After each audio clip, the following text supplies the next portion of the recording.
ମୋ ନାମ କାମିନୀ। ମୁଁ 5 ଫୁଟ 3 ଇଞ୍ଚ ଉଚ୍ଚ ଏବଂ 28 ବର୍ଷ ବୟସ। ସମସ୍ତେ କୁହନ୍ତି ମୁଁ ବହୁତ ସୁନ୍ଦର ଏବଂ ଆକର୍ଷଣୀୟ। ମୋ ମୁହଁ ଏକ ପ୍ରସ୍ଫୁଟିତ ପଦ୍ମ ଫୁଲ ପରି ଏବଂ ମୋ ଆଖି ଆନନ୍ଦରେ ପରିପୂର୍ଣ୍ଣ। ମୋ ଗାଲ ମୋଟା ଏବଂ ପୂର୍ଣ୍ଣ ଏବଂ ମୋ ଉଠତୁତ ପରି ରସାଳ। ଏହା ସେତେବେଳେ ଘଟିଥିଲା ଯେତେବେଳେ ମୁଁ ପ୍ରାୟ 16 ବର୍ଷ ବୟସର ଥିଲି ଏବଂ ଆମର 10ମ ଶ୍ରେଣୀର ବୋର୍ଡ ପରୀକ୍ଷା ପାଖେଇ ଆସୁଥିଲା। ମୁଁ ବିଶେଷ ଦୁର୍ବଳ ଛାତ୍ର ନଥିଲି, କିନ୍ତୁ ମୁଁ ବିଶେଷ ଭାବରେ ଉଜ୍ଜଳ ମଧ୍ୟ ଥିଲି। ପରୀକ୍ଷା ପାଇଁ ପ୍ରସ୍ତୁତି ପାଇଁ ମୋତେ ମାର୍ଗଦର୍ଶନ ଆବଶ୍ୟକ ଥିଲା। ମୋ ମାଉସୀଙ୍କ ପୁଅ ବିକ୍ରମ 10ମ ଶ୍ରେଣୀ ପାସ କରିସାରିଥିଲା ଏବଂ ଆମ ଘରଠାରୁ ବହୁତ ଦୂରରେ ରହୁଥିଲା। ମୁଁ ମୋ ମାଙ୍କୁ କିଛି ସମୟ ପାଇଁ ମୋତେ ଟ୍ୟୁସନ କରିବା ବିଷୟରେ ବିକ୍ରମଙ୍କ ସହିତ କଥା ହେବାକୁ କହିଥିଲି। ଏହିପରି ଭାବରେ ମୋତେ ଟ୍ୟୁସନ ପାଇଁ ବହୁତ ଦୂର ଯାତ୍ରା କରିବାକୁ ପଡ଼ିବ ନାହିଁ। ମୋତେ ବହୁତ ଦୂର ଯାତ୍ରା କରିବାକୁ ପଡ଼ିବ ନାହିଁ ଏବଂ ମୁଁ ସମୟ ନଷ୍ଟ କରିବି ନାହିଁ। ମା ସେହିଦିନ ବିକ୍ରମଙ୍କ ସହିତ କଥା ହୋଇଥିଲେ ଏବଂ ମୋତେ କହିଥିଲେ ଯେ ସେ ସନ୍ଧ୍ୟା 7ଟାରୁ 9ଟା ପର୍ଯ୍ୟନ୍ତ ମୋତେ ପଢ଼ାଇବାକୁ ଆସିବେ। ସେଦିନ ମୁଁ ଶୀଘ୍ର ମୋର ସମସ୍ତ କାମ ସାରିଲି।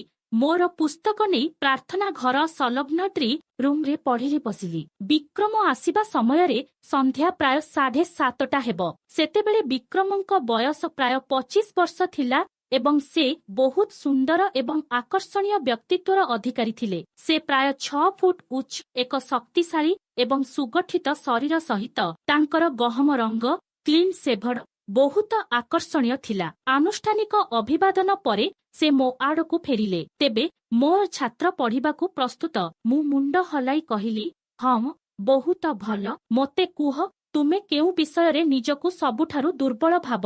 ବିକ୍ରମ ମୋର ପୁସ୍ତକ ଉଠାଇ ଏହାର ପୃଷ୍ଠା ଓଲଟାଇ ମୋତେ ଆଉ ଏକ ପ୍ରଶ୍ନ ପଚାରିଲା। ମୁଁ ତାଙ୍କୁ କହିଲି ଯେ ମୁଁ ଗଣିତ ଏବଂ ଇଂରାଜୀରେ ଦୁର୍ବଳ। ମୁଁ ଟିକେ ଘୁଞ୍ଚି ବସିଲି। କଥାବାର୍ତ୍ତା ସମୟରେ ମଧ୍ୟ ସକୋଚ କରୁଥିଲି। ବିରାଟ ମୋ ଆଡ଼କୁ ଚାହିଁ ଟେବୁଲ ଉପରେ ପୁସ୍ତକ ରଖି କହିଲେ, ଯଦି ତୁମେ ଏପରି ନର୍ଭସ୍ ଏବଂ ସକୋଚ ହୋଇ ରହିଲି, ତେବେ ମୁଁ ଭାବୁନାହିଁ ଯେ ମୁଁ ତୁମକୁ ଯାହା ଶିଖାଇବି ତାହା ତୁମେ ମନେ ରଖିବ। ତେଣୁ ଭୟ କିମ୍ବା ସକୋଚ ହେବାର କୌଣସି ଆବଶ୍ୟକତା ନାହିଁ। ଆମେ ଏକ ବହୁତ ବନ୍ଧୁତ୍ୱପୂର୍ଣ୍ଣ ପରିବେଶରେ ପଢ଼ିବା ଏବଂ ଆମେ ଯାହା ଶିଖିବା ତାହା ତୁମେ ମନେ ରଖିବ। ହଁ, ଏହା ଭଲ। ମୁଁ ଶାନ୍ତ ଭାବରେ କହିବାକୁ ଚେଷ୍ଟା କରି କହିଲି, ମୁଁ ସେଦିନ ବହୁତ ଭଲ ପାଠ ପଢ଼ିନଥିଲି। ତଥାପି ବିକ୍ରମ ତାଙ୍କ କଥା ଏବଂ ମଜା ଦ୍ୱାରା ମୋର ସକୋଚକୁ ପ୍ରଶମିତ କରିଥିଲେ। ମୁଁ ଏବେ ବହୁତ ଶାନ୍ତ ଥିଲି, ଯାହା କାରଣରୁ ମୁଁ ବିକ୍ରମଙ୍କ ମଜାର ଉତ୍ତର ମଜାରେ ଦେଉଥିଲି। ମୋର ଖେଳୁଆଡ଼ ସ୍ୱଭାବ ଜାଗ୍ରତ ହୋଇଯାଇଥିଲା। ବିକ୍ରମ ମୋତେ କିଛି ଗଣିତ ଅଭ୍ୟାସ କରାଇ ଘରକୁ ଯିବାକୁ କହିଲେ। ତାଙ୍କୁ ଇଂରାଜୀରୁ ଆରମ୍ଭ କରିବାକୁ କହିଲେ। ମା ତାଙ୍କୁ ଅଟକାଇଲେ, କହିଲେ ଯେ ତାଙ୍କୁ କିଛି ଚା ପିଇବା ଉଚିତ। ବିକ୍ରମ ଚା ପିଇବା ପାଇଁ ବସିଲେ। ଚା ଏବଂ କିଛି ଗପସପ ପରେ ବିରାଟ ଚାଲିଗଲେ। କହିଲେ ଯେ ସେ କାଲି ସନ୍ଧ୍ୟା 7ଟାରେ ଫେରିବେ। ପ୍ରାୟ 2 ସପ୍ତାହ ପର୍ଯ୍ୟନ୍ତ ଏହିପରି ଚାଲିଲା। ସେ ଅତ୍ୟନ୍ତ ସମୟାନୁବର୍ତ୍ତୀ ଥିଲେ। ସେ ସମୟରେ ପହଞ୍ଚିବେ, ତାଙ୍କ କାମ ସାରିବେ ଏବଂ ସମୟ ଅନୁସାରେ ଚାଲିଯିବେ। ତାଙ୍କର ଏକ ଆକର୍ଷଣୀୟ ବ୍ୟକ୍ତିତ୍ୱ ଥିଲା ଏବଂ ତାଙ୍କର ଶିକ୍ଷାଦାନ ଏବଂ ବ୍ୟାଖ୍ୟା କରିବାର ଦକ୍ଷତା ମଧ୍ୟ ଉତ୍କୃଷ୍ଟ ଥିଲା। ସେଥିପାଇଁ ମୁଁ ବିକ୍ରମଙ୍କ ପ୍ରେମରେ ପଡ଼ିଗଲି ଏବଂ ତାଙ୍କ ପାଖରେ ବହୁତ ଆରାମଦାୟକ ଅନୁଭବ କଲି। ସେହିଦିନ ବିରାଟ ମୋତେ ଗଣିତ ଅଭ୍ୟାସ ଦେଉଥିଲେ। ଯେତେବେଳେ ମୋ ମା ଚା ଆଣିଥିଲେ, ସେ ଏହାକୁ ଟେବୁଲ ଉପରେ ରଖିଲେ ଏବଂ ମୋତେ ପ୍ରଥମେ ପିଇବାକୁ କହିଲେ। ଏହା ସହିତ ସେ ପୁଣି ରୋଷେଇ ଘରକୁ ଗଲେ। ବ୍ୟାୟାମ ସମାପ୍ତ ହେବା ପରେ ମୁଁ ଚା କପ ଉଠାଇ ବିକ୍ରମଙ୍କୁ ଦେବାକୁ ଚେଷ୍ଟା କଲି। ମୋର ହାତ ଥରିଗଲା ଏବଂ ସମଗ୍ର ଚା ତାଙ୍କ ଉପରେ ଢାଳିଗଲା। ତାଙ୍କ ପ୍ୟାଣ୍ଟ ଏବଂ ସାର୍ଟକୁ ଭିଜିଗଲା। ମୁଁ ଆଶ୍ଚର୍ଯ୍ୟ ହୋଇଗଲି। ମୁଁ ଦୌଡ଼ି ଯାଇ ଏକ ଗାମୁଛା ଆଣିଲି। ମୁଁ ବିକ୍ରମଙ୍କୁ ବାରମ୍ବାର କହୁଥିଲି, କ୍ଷମା କରନ୍ତୁ, ମୋତେ କ୍ଷମା କରନ୍ତୁ ଏବଂ ଏକ ସମୟରେ ଗାମୁଛାରେ ତାଙ୍କ ସାର୍ଟକୁ ଶୁଖାଇବାକୁ ଚେଷ୍ଟା କଲି। ବିକ୍ରମ ହସି କହିଲେ, ମୁଁ ଚା ଦ୍ୱାରା ପୋଡ଼ି ଯାଇନଥିଲି, କିନ୍ତୁ ଏବେ ତୁମେ ନିଶ୍ଚିତ ଭାବରେ ମୋତେ ପୋଡ଼ିଦେବ। ମୁଁ ତାଙ୍କ କଥା ଆଦୌ ବୁଝିପାରିଲି ନାହିଁ ଏବଂ ମୁଁ ଗାମୁଛାରେ ତାଙ୍କ ସାର୍ଟକୁ ଶୁଖାଇ ଚାଲିଲି। ହୁଏତ ମୁଁ କିଛି ସମୟ ପାଇଁ ଗାମୁଛାରେ ସେଗୁଡ଼ିକୁ ଶୁଖାଇ ରହିଥାନ୍ତି, କିନ୍ତୁ ବିକ୍ରମ ମୋତେ ଅଟକାଇ ତାଙ୍କ 2 କାନ୍ଧରେ ଉଠାଇ କହିଲେ, ବନ୍ଦ କର କାମିନୀ। ଘରେ ସମସ୍ତେ ମୋତେ ସେହି ନାମରେ ଡାକିଲେ। ସବୁ କିଛି ଠିକ ଅଛି। ତୁମେ ବିନା କାରଣରେ ବିରକ୍ତ ହେଉଛ। କିନ୍ତୁ ମୁଁ ନିଜକୁ ବହୁତ ଲଜ୍ଜିତ କରିଦେଲି। ସେଥିପାଇଁ ଯେତେବେଳେ ମୁଁ ତାଙ୍କୁ ଏପରି ସହାନୁଭୂତି ଦେଖାଇବାର ଦେଖିଲି, ମୋ ଆଖିରୁ ଲୁହ ଝରି ଆସିଲା। ଯେତେବେଳେ ସେ ମୋତେ କାନ୍ଦୁଥିବା ଦେଖିଲେ, ସେ ମୋତେ ତାଙ୍କ କୋଳକୁ ଟାଣିନେଲେ, ମୋତେ କୁଣ୍ଢେଇ ପକାଇଲେ ଏବଂ ମୋ କପାଳକୁ ଚୁମ୍ବନ ଦେଲେ। ତୁମେ କାହିଁକି କାନ୍ଦୁଛ ମୂର୍ଖ ଝିଅ? ତୁମେ ଜାଣିଶୁଣି ଚା ଢାଳି ଦେଇନାହଁ। ଏହା କେବଳ ଦୁର୍ଘଟଣାବଶତଃ ଘଟିଛି। ତାଙ୍କର ଆଶ୍ୱାସନା ମୋତେ ସାହସ ଦେଇଥିଲା ଏବଂ ମୁଁ ମୋର ଲୁହ ପୋଛି କହିଲି, ମୁଁ ଜାଣେ ଏହା ଏକ ଦୁର୍ଘଟଣା ଥିଲା, କିନ୍ତୁ ଦୁର୍ଘଟଣା ମଧ୍ୟ କିଛି ଭୁଲର ଫଳାଫଳ ଏବଂ ମୁଁ ଏହି ଦୁର୍ଘଟଣା ପାଇଁ ଦାୟୀ। ବିକ୍ରମ ମଧ୍ୟ ହୁଏତ ମନକୁ ହାଲୁକା କରିବାକୁ ଚାହୁଁଥିଲେ, ତେଣୁ ସେ କହିଲେ, କାମିନୀ, ମୁଁ ତୁମକୁ ପ୍ରତିଦିନ ଏପରି ଦୁର୍ଘଟଣା ଘଟାଇବାକୁ ଅନୁମତି ଦେଉଛି। ସେ ହସୁଥିଲେ ଏବଂ ତାଙ୍କର ଗମ୍ଭୀର ହସ ମୋର ବୁଝିବା ବାହାରେ ଥିଲା। ମୁଁ ତାଙ୍କ ଆଡ଼କୁ ମୁହଁ ଫେରାଇ ହସିଲି। ବିକ୍ରମ କହିଲେ, ଆମେ ଯେଉଁଠାରେ ଅଛୁ ସେଠାକୁ ଫେରିଯିବା। ଦୁର୍ଘଟଣା ଘଟିଥିବା ସ୍ଥାନରୁ ଆରମ୍ଭ କରିବା। ଏତିକି କହି ସେ ମୋତେ ତାଙ୍କ କୋଳରୁ ମୁକ୍ତ କଲେ। ମୁଁ ମୋ ଚେୟାରରେ ବସି ମୋର ପୁସ୍ତକ ଖୋଲିବାକୁ ଚେଷ୍ଟା କଲି, କିନ୍ତୁ ବିକ୍ରମ କହିଲେ, ମୁଁ ଭାବୁଛି ଆଜି ପାଇଁ ଆମର କାମ ସରିଗଲା। ମୁଁ ଯାଉଛି, କାରଣ ମୁଁ ଏହି ଅବସ୍ଥାରେ ତୁମକୁ କିଛି ଶିଖାଇ ପାରିବି ନାହିଁ। ମୁଁ ଜାଣିନଥିଲି ବିକ୍ରମ କଣ କହୁଥିଲେ। ସେଦିନ ମୁଁ ବିଛଣାରେ ଶୋଇଥିବା ବେଳେ ଏହି ଘଟଣାଗୁଡ଼ିକ ମୋ ମନରେ ବାରମ୍ବାର ଘୂରି ବୁଲୁଛି ଏବଂ ସେତେବେଳେ ସେଗୁଡ଼ିକ ସବୁ ଅଯଥା ଥିଲା। କିନ୍ତୁ ଏବେ ଏହି ଘଟଣାଗୁଡ଼ିକ ବିଷୟରେ ଭାବିବା ଏତେ ଉପଭୋଗ୍ୟ ଥିଲା ଯେ ମୁଁ ଜାଣିପାରିଲି ନାହିଁ ଯେ ମୁଁ କେତେବେଳେ ଶୋଇପଡ଼ିଲି ଏବଂ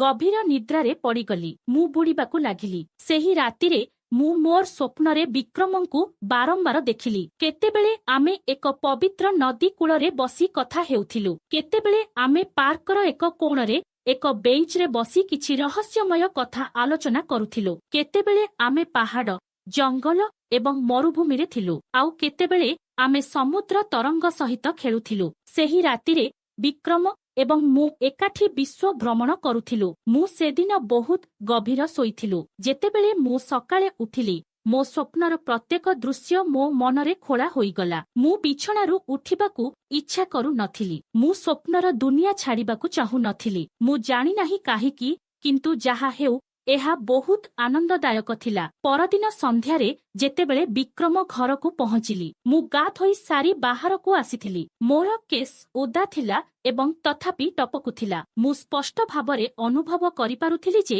ବିକ୍ରମଙ୍କ ଦୃଷ୍ଟି ମୋ ଉପରେ ଘୂରି ବୁଲୁଛି। ମୁଁ ପୂର୍ବରୁ ମୋର ସ୍ୱପ୍ନରେ ବିକ୍ରମଙ୍କୁ କଳ୍ପନା କରୁଥିଲି, କିନ୍ତୁ ଏଠାରେ ଏହା ଲାଗୁଥିଲା ଯେ ବିକ୍ରମ ମଧ୍ୟ କିଛି ବିଷୟରେ ଭାବୁଛନ୍ତି। ମୁଁ ପାଠପଢ଼ା ସମୟରେ ମୋ ମନକୁ ଅଜବ ଚିନ୍ତା ଆସୁଥିଲା। ପ୍ରେମ କଣ ତାହା ମୁଁ ଜାଣିନଥିଲି, କିନ୍ତୁ ମୁଁ ନିଶ୍ଚିତ ଭାବରେ ଜାଣିଥିଲି ଯେ ବିକ୍ରମଙ୍କ ଚିନ୍ତାଧାରା ମୋତେ ମୋହିତ କରିଥିଲା। ମୁଁ ପୂର୍ବରୁ କେବେ ଏପରି ଭାବନା ଅନୁଭବ କରିନଥିଲି। ଠିକ୍ ସେହିପରି ଯେତେବେଳେ ବିକ୍ରମ ମୋତେ ଗଣିତ ଅଭ୍ୟାସରେ ସାହାଯ୍ୟ କରୁଥିଲେ, ମୁଁ ତାଙ୍କ ସହିତ ବହୁତ ନିକଟତର ହୋଇଗଲି। ମୁଁ ଏହା ଚାହୁଁନଥିଲି, ଏହା ଏକ ସଂଯୋଗ ଥିଲା। ଶେଷରେ 9ଟାରେ ବିକ୍ରମ ଘରକୁ ଯିବା ପାଇଁ ଉଠିଲେ ଏବଂ ମୁଁ ମୋର ପୁସ୍ତକ ପ୍ୟାକ୍ କରିବାକୁ ଉଠିଲି। ସେ ମୋ ପାଖ ଦେଇ ଗଲା ଏବଂ ଧୀରେ ଧୀରେ କହିଲା, କାମିନୀ, ତୁମେ ବହୁତ ସୁନ୍ଦର ଦେଖାଯାଉଛ।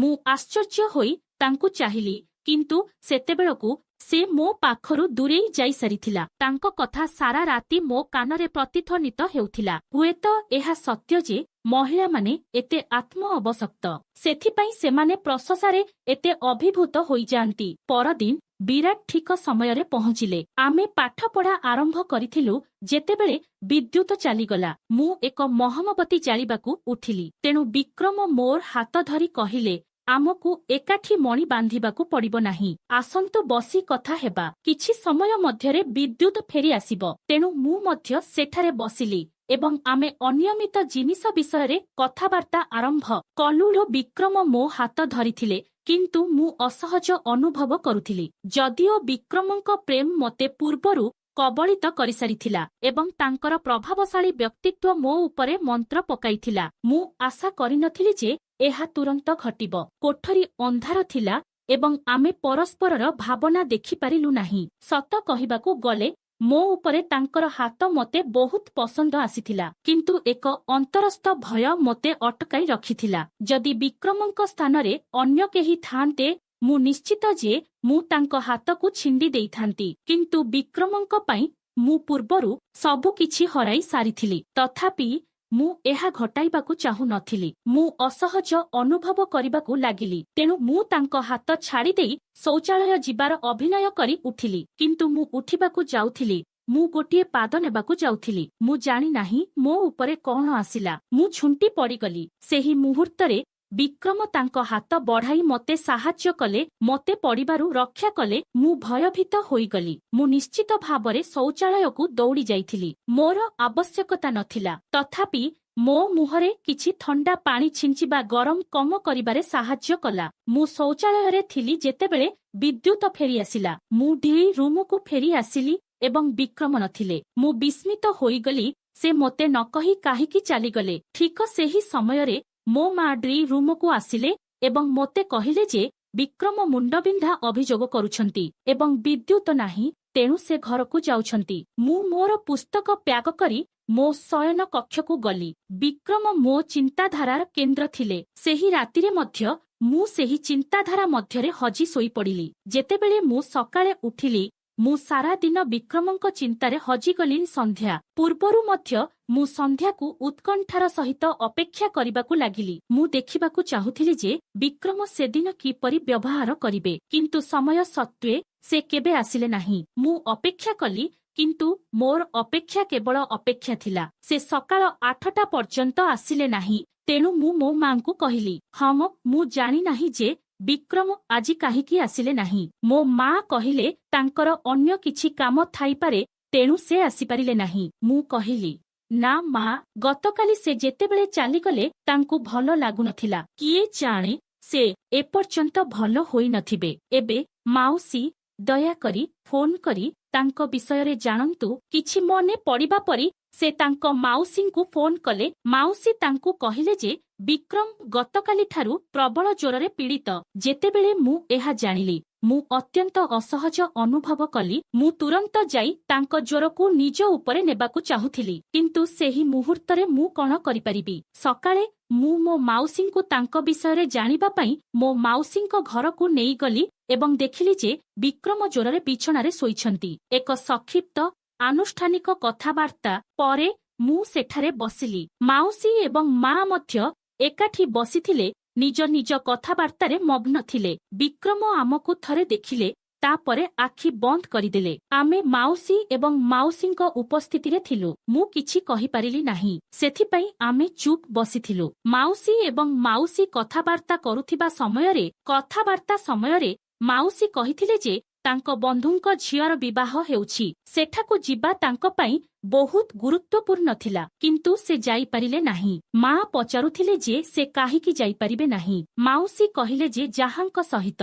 ତାଙ୍କୁ ଯିବା କଥା ଥିଲା ସେ ବିଛଣାରେ ଶୋଇଛନ୍ତି ଏବଂ ତୁମର ଭାଇ ମାମୁଁ ମଧ୍ୟ ତାଙ୍କ ସହିତ ଯିବା ପାଇଁ ଅଫିସରୁ ଛୁଟି ନେଇପାରିବେ ନାହିଁ, କାରଣ ମାଉସୀଙ୍କ ବନ୍ଧୁଙ୍କୁ ଜାଣିଥିଲେ ଏବଂ ସେ କେଉଁଠାରେ ରହୁଥିଲେ ତାହା ସେ ଜାଣିଥିଲେ। ସେଥିପାଇଁ ସେ ମାଉସୀଙ୍କୁ କହିଲେ, ତୁମର ବନ୍ଧୁ ସେ ଅନ୍ୟ ସହରରେ ରୁହେ, ଟ୍ୟାକ୍ସି ଧରି 2-3 ଘଣ୍ଟା ମଧ୍ୟରେ ଫେରିଆସିବି। ଏହା ଶୁଣିବା ପରେ ମୋ ମନରେ ଏକ ଧାରଣା ଆସିଲା, ଯଦି ମୋ ମା ଏବଂ ମାଉସୀ ବିବାହକୁ ଯାଆନ୍ତି, ତେବେ ମୁଁ ଏକା ବିକ୍ରମଙ୍କୁ ଭେଟିବାର ସୁଯୋଗ ପାଇବି। ଏହା ଭାବି ମୁଁ ମୋ ମାଙ୍କୁ ସମର୍ଥନ କରି କହିଲି, ମାଉସୀ, ଯଦି ତୁମର ବନ୍ଧୁ ଏହି ସହରର ରହେ, ତେବେ ତୁମେ ନିଶ୍ଚିତ ଭାବରେ ଯିବା ଉଚିତ। ବିକ୍ରମ ବିଷୟରେ ଚିନ୍ତା କର ନାହିଁ। ଆମେ 2-3 ଘଣ୍ଟା ପାଇଁ ତାର ଯତ୍ନ ନେବୁ। ମୁଁ ମୋ ମା ଏବଂ ମାଉସୀ ଉଭୟଙ୍କୁ ବିବାହକୁ ଯିବା ପାଇଁ ରାଜି କରାଇଲି। ଯଦିଓ ମୋ ମା ଯିବାକୁ ଚାହୁଁନଥିଲେ, ସେମାନେ ଯିବା ପରେ ବିକ୍ରମ ଏବଂ ମୁଁ ଘରେ ଏକା ଥିଲୁ। ଆମେ ପ୍ରାୟ 15 ମିନିଟ୍ ପର୍ଯ୍ୟନ୍ତ କଥା ହୋଇନଥିଲୁ।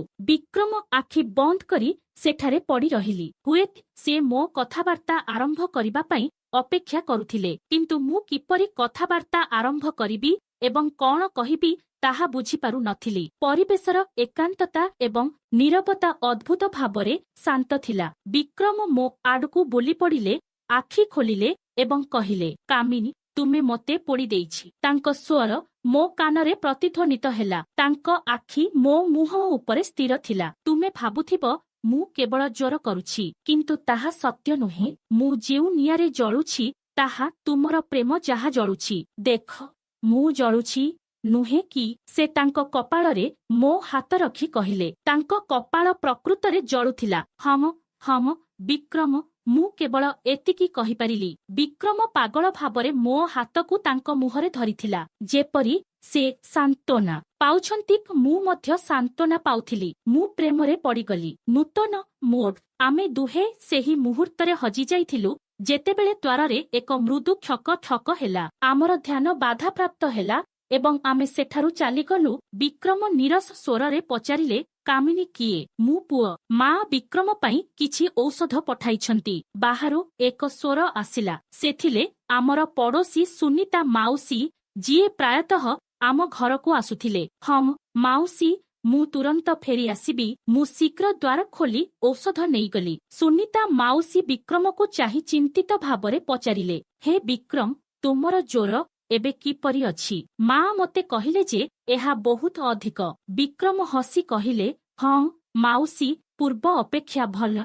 सुनीता माउसी किछि समय बसी रहिले किछि घरोई कथाबार्ता कले एवं तापरे चालीगले से चालीगला परे आमे दुहे पुणी नीरवतारे बुड़ीगलु किंतु पूर्व परी आराम नथिला सेही हठात बाधा परिवेश को बदलाई देइथिला विक्रम धीरे धीरे कहिले कामिनी मु भाबुछि मु एबे विश्राम नेबा उचित तुमे मध्य जाई पढ़िबा उचित मु टिके अस्वाभाविक अनुभव कली किंतु मु बुझी पारिली मु मोर पुस्तक उठाई मो रूमरु फेरी आसिली सेही राति सारा मु माउसी सुनीतांक गस्त एवं विक्रमंक आचरणरे परिवर्तन विषय भाबुथिली से किछि अनुभव करिथिले कि विक्रम डरी जाइथिले कि परदिन जेतेबेले मु माउसींक घरकू गली मु देखिली जे विक्रम एबे भी जोररे अछंती किंतु से पूर्व अपेक्षा भल देखा जाउथिले मु साहस संग्रह करी पचारिली विक्रम तुमे गतकाली हठात काहीकि चालीगल विक्रम मो आडकू चाहि टिकिए हसी कहिले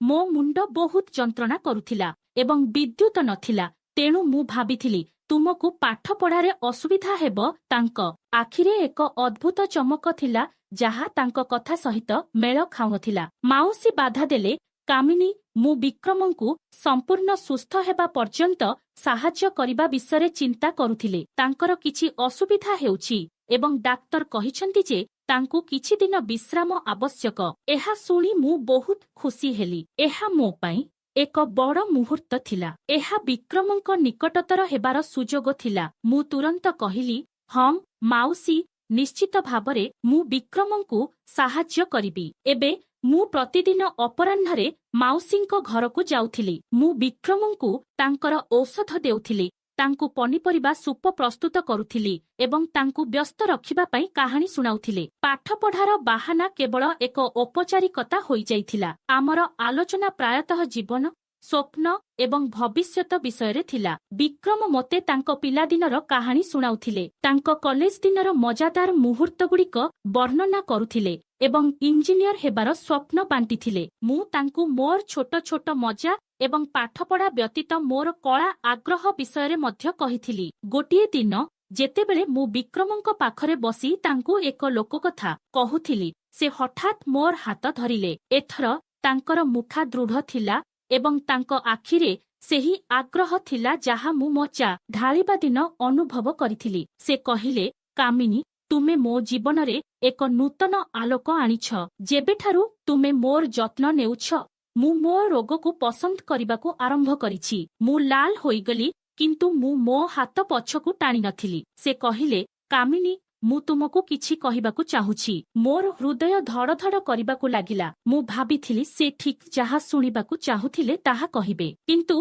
तापरे आउ एक द्वारे थक थक हेला एथर मा एवं माउसी फेरी आसीथिले आमे उभय संगे संगे परस्पर ठारू दूरेई जाइथिलु मो मुहम लाल होइगला एवं विक्रम टिके असहज देखा जाउथिले माउसींकू कहिले देख माउसी आमर कामिनी आमर केते सेवा करे विक्रमंक रंग फेरी आसीछि मांक कथा सुनी मु आहुरी लाल होइगली सेही दिन विक्रम आउ तांक वाक्य समाप्त कले नाही किंतु तांक आखिरे एक प्रतिश्रुति थिला परवर्ती किछि दिन मध्यरे विक्रमंक स्वास्थ्य रे उन्नति घटिला एवं से मते पुणी थरे शिक्षा देबा आरंभ कले किंतु एबे आम मध्यरे एक अकुहा संपर्क गढ़ी उठिथिला आमर आखि बारंबार मिसिथिला एवं आमर स्पर्श एक नूतन उष्मता ग्रहण करिथिला जेतेबेले मा किंबा माउसी पाखरे नथिले विक्रम मते चिड़ाउथिले एवं मु तांक मजारे हसुथिली गोटिए संध्यारे जेतेबेले क्लास सरीगला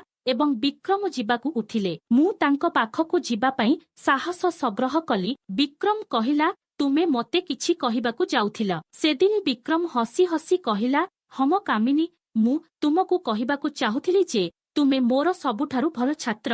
ସେ ଏତେ ଧୀର ସ୍ୱରରେ ଏହା କହିଲେ ଯେ ମୁଁ ଅନୁଭବ କଲି ଯେପରି ସେ ମୋ ଗାଲରେ ଏହା କହିଦେଇଛନ୍ତି। ମୁଁ ଟିକେ ନିରାଶ ହୋଇଗଲି। କିନ୍ତୁ ତାପରେ ସେ ମୋ ହାତ ଧରି ମୋ କାନରେ ଫିସ୍ ଫିସ୍ କରି କହିଲେ, ଏବଂ ମୁଁ ତୁମକୁ ମୋ ଜୀବନର ସବୁଠାରୁ ସ୍ୱତନ୍ତ୍ର ବନ୍ଧୁ କରିବାକୁ ଚାହୁଁଛି। ତୁମେ କଣ ମୋ ହାତ ଧରି ଜୀବନ ସାରା ମୋ ସହିତ ଚାଲିବ? ମୋର ହୃଦୟ ଆନନ୍ଦରେ ଦେଇ ପଡ଼ିଲା ଏବଂ ଭାଙ୍ଗଡ଼ା କଲା। ମୁଁ କେବଳ ହସି ତାଙ୍କ ହାତ ଧରିଲି। ସେହିଦିନ ପରେ ଆମର ପାଠପଢ଼ା କେବଳ ପୁସ୍ତକ ପର୍ଯ୍ୟନ୍ତ ସୀମିତ ରହିଲା ନାହିଁ, ବରଂ ଆମେ ଜୀବନର ସବୁଠାରୁ ସୁନ୍ଦର ପାଠ ଶିଖିବା ଆରମ୍ଭ କଲୁ, ପ୍ରେମର ପାଠ। ଯଦି ଆପଣମାନଙ୍କୁ ଏହି କାହାଣୀ ପସନ୍ଦ ଆସିଲା ତାହେଲେ ଭିଡିଓକୁ ଲାଇକ୍ ଏବଂ ଚ୍ୟାନେଲକୁ ସବସ୍କ୍ରାଇବ୍ କରନ୍ତୁ।